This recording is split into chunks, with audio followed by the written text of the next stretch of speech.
Здравствуйте, меня зовут Гульзана. Хочу рассказать вам свою историю.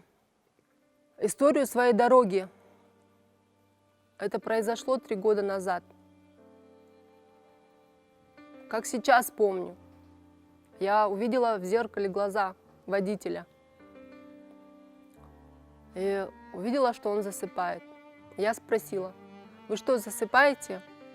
Он мне ответил: «Нет-нет, Эдишка, не переживайте, все нормально». Я дальше погрузилась в свои мысли. А больше я ничего не помню. Наша машина столкнулась в лобовую с автобусом. Водитель умер на месте. Я осталась жива.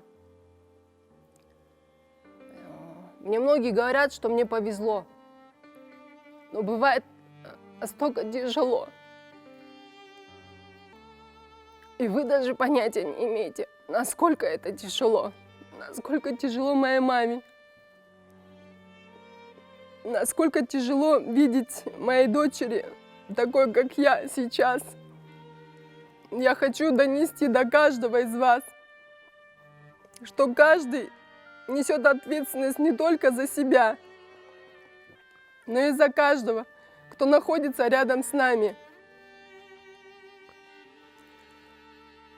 Каждый водитель, который садится за руль, он должен понимать и давать себе отчет,